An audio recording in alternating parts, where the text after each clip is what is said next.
The Met Police's new Assistant Commissioner for Counter-Terrorism, Neil Basu. Neil, thank you very much for joining us. We're going to come to why you're on the programme in a moment. I just want to talk to you first of all about what's happened in Salisbury, because this is, unless we're mistaken, this is one of the most serious terror attacks on this country in my lifetime. I mean, to use chemical weapons to try and murder people on the streets of Britain is, I think, pretty well unprecedented.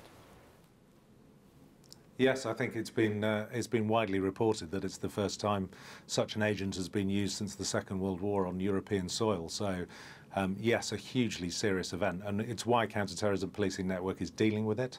We've got hundreds of officers working round the clock. In fact, I think we're at 400 statements, with many more to come, 4,000 hours of CCTV footage, and almost 800 exhibits. And remember how those exhibits are being gathered by incredibly brave scientists and forensic officers, and I pay tribute to them. And also... Oh, sorry. No, I interrupted you. Do carry on. No, I just wanted to pay tribute to the people of Salisbury, who have been remarkably stoic and hugely supportive of Wiltshire Police and my officers while they've been doing this investigation. But also the most important thing about being here today, which is we say communities defeat terrorism, and the people of Salisbury have responded to our appeals and the appeals of the Home Secretary and Parliament, and they've come forward, and hence the number of statements we're being able to take, and that's helping us, and that should continue. And as I said, we're here today to discuss how communities can defeat terrorism. Okay, I don't know if you were listening earlier on. I know you've been doing interviews all morning, but, you know, doubts have been raised about the nerve agent used. We were talking to George Garraway, former Labour MP, a little bit earlier, who was suggesting that if it was something like Novichok, then surely the impact would have been more devastating, more widespread. How do you deal with the scepticism in some quarters about what was used and who's responsible? I'm a police officer, so with the greatest respect to Mr. Garraway, I'll be evidence-led. And in being evidence-led, I'll be listening to the professionals who are analysing the substance in question. And that's exactly what we're doing. So it is Novichok, it is a nerve agent, and the only place this could have come from is Russia. I think the government's been very clear about its position.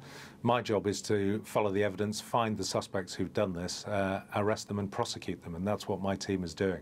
But again, I want to be very clear. We're here today to say that this isn't just a job. It's one of 600 jobs that this counter-terrorism network is dealing with, day and night. And it's become too much, I think, for the public to consider that the security services and policing can do this all by itself. And what we want, and the purpose of this film, is to say, when you see suspicious activity, you need to report it. And the purpose of this film is to give people a bit more of an idea about what is suspicious. I have great faith in the public. 31,000 reports last year shows that they want to stand up and help and save lives. In terms of actually reporting, I don't want the public to be remotely concerned about resources or the capability of the network to actually take those reports. We've bolstered our hotline. We've got this new online reporting that we know is successful and that people want to use. And as I said, in 2017, 31,000 reports. We acted on 6,500 of those pieces of intelligence, and we successfully disrupted 10 potential attacks here in the UK, which would have cost lives. Can I ask you, what is the biggest threat to this country right now, from your perspective as one of our senior police officers?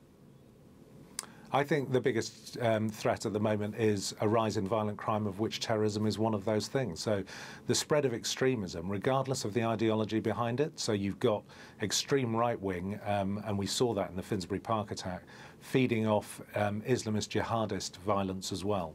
So that rise of extremism, despite the defeat of the caliphate, is probably our most serious threat. And that's rising up in communities.